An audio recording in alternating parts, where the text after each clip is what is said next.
Here are some things I had to unlearn to finally grow up. Growing up isn't adding more and more things to your life. It's actually unlearning the things you've picked up on the way that don't belong to you and getting rid of them. So here are some ideas. So these are some ideas and patterns of things that I had to kind of unlearn and release myself from so I could actually feel like I was growing up. Not busier, but better. I had to unlearn a lot of the lies I taught myself in my teens. So about timelines. By 25 I'll have this, by 30 it'll feel like this. If I'm really successful, then by 35 I'll have done this and I'll have this much money and I'll be going to these places. And I realized that that's quite a childish and infantile way of viewing things. I, as a younger child, just had these ideas of what it meant to be an adult and how old I was actually going to be when I was 30 and how old it would really feel. But at 30, I've realized that I'm still so young. I have, many, many more years of my life to live. I'm not a failure, nor am I fully an adult yet. I still feel like I'm learning a lot. And so I had to release some of these ideas that if I'm not financially stable and I don't have this much in the bank, I'm not wearing these certain labels and I'm not flying out this many times a year, that I'm not an adult. And I've had to really let myself know that that isn't a definition of what it means to be grown and a fully formed, well-rounded person. And the truth is that no one hits life on time. Everyone's learning, everyone's improvising, and I think everyone has goals and maybe deadlines they might have set when they were younger or maybe even when they were older that they miss, and that's fine. No one gets it perfect. And if life was that easy and you said, I'm going to do this by this stage, and everyone did it, no one would be sad, no one would have issues or have any stress. The truth is that part of life is having ideas and goals and challenging yourself, setting yourself tasks, and the main thing is having goals and motivating yourself and trying your best. And it's more about the journey than the actual deadline and when you get there. And as long as you're trying your best, you can take pride in that and not maybe feel as bad or guilty if you don't hit those targets.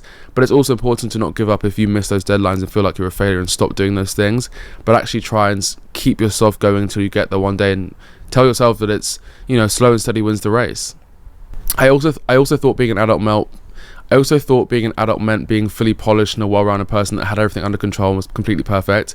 That is not true. Being an adult means being busy and sometimes being overwhelmed and sometimes falling apart and sometimes having a breakdown.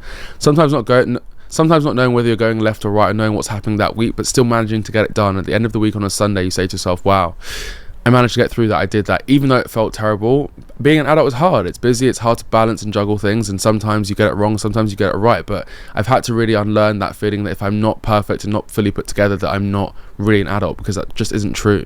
I think a lot of my time was spent worried about people's expectations of me. So my parents and friends and society. So having a certain job or earning a certain amount or doing a certain degree or working at a certain company or having to buy a house at a certain age. I had to realize that those were never things that I internally wanted or had set for myself. They're kind of things I'd absorbed from society and the people around me and others that I saw doing and thought, okay, well, people are doing that, so that's what I need to do. And so I had to stop saying yes when I wanted to say no. And I realized that a lot of my issues and stresses and behavioral traits and desires and goals were just me people pleasing and saying yes to things that other people wanted for me and that I didn't really necessarily want myself, but I'd been used to saying yes because I thought that's what I had to do. And so the sooner I was able to start thinking to myself, actually I don't want to do that, so I'm not going to, I don't think that's important to me right now, so I'm going to deprioritize it, the more I felt like I actually was in control of my life and driving my life and my diary and my plans and my goals myself, rather than having it being driven by an external factor. And it's just meant that now I have more clarity of what I actually want, and I feel like I'm making decisions about what I want for me. And that is way more fulfilling and way nicer than feeling like I'm doing things I don't really want or care about for the sake of pleasing other people. I had to kill the mindset that I was behind. This feeling of behind has plagued me for a long time, and I think it still does a little bit, and I'm sure it is something that a lot of people deal with, but I had to let myself stop having this notion that, oh, I'm behind and I need to catch up and my life is not where it should be, because where should my life be? My life is where it needs to be. My life is where I've got to from doing my best and thinking and making decisions, and some might have been right, some might have been wrong, but I've learnt from all those decisions and I wouldn't change any of them.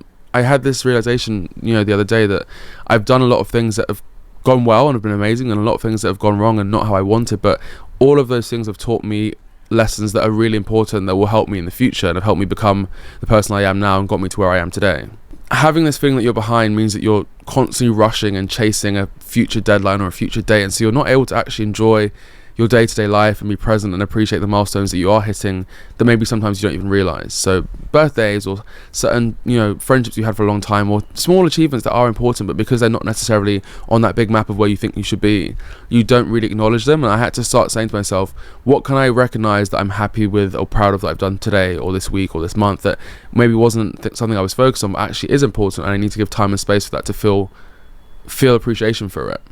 And I don't know if we ever have a feeling of, right, I'm where I need to be, my life is complete. I think there's always this need to chase something or want something else. And so I had to realize and say to myself that I don't want to spend my whole life always feeling like I'm waiting for something to happen and then I'll be happy, or if I achieve that I'll feel great. And it just became a thing of me realizing that who defines where is on time and behind me? And if I tell myself I'm on time, then I'm on time. Once I started doing this, I started to feel a bit more ease and a bit more control and a bit more of a relaxed sense of self, and realizing that I'm on a journey of becoming whoever I will eventually be in the later stages of my life. And that isn't necessarily clean or easy, but it is good that I do feel that I'm developing constantly and improving and changing and learning things about myself. And that's the most important thing, is that I'm not stagnant, and that I am pushing myself and challenging myself and changing the way I think and the way I view myself and the way I engage with my friends in the world and the things I prioritize and how I operate. I do feel I'm learning, and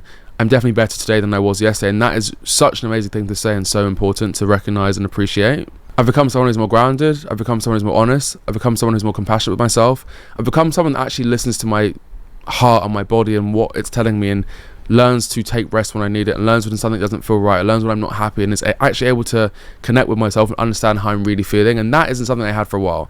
I'd say I was fine, I'm fine to my friends, to myself, to my family, and then suddenly I'd have these like days and weeks where I felt so depressed and so down and so unhappy, and it was confusing to me. But I realized that happened because I wasn't actually truly in touch with myself and how I was feeling. I was just telling myself I was fine so I could carry on.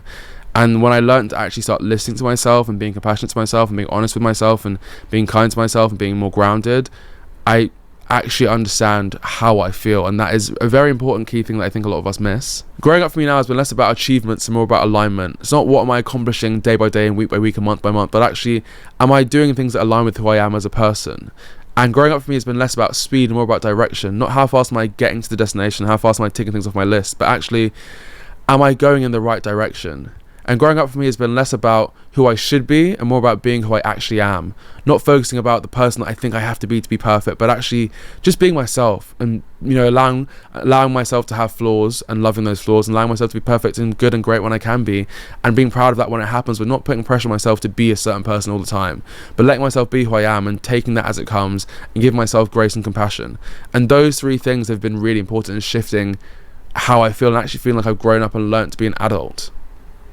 So if you're in this space where you feel like you're learning a lot about growing up and being an adult, and you're not sure what's going on, you're not sure who you are going to be, you're not quite who you were, you're not quite who you want to be yet, but you're on this kind of journey, I would just say you're not late, you're not behind, you're unlearning, you're growing, and that all takes time. Growing up is not a race. It takes time. I don't think we ever truly stop growing up. We keep learning, we keep growing, we keep getting better, we keep moving forward, and that is all that matters.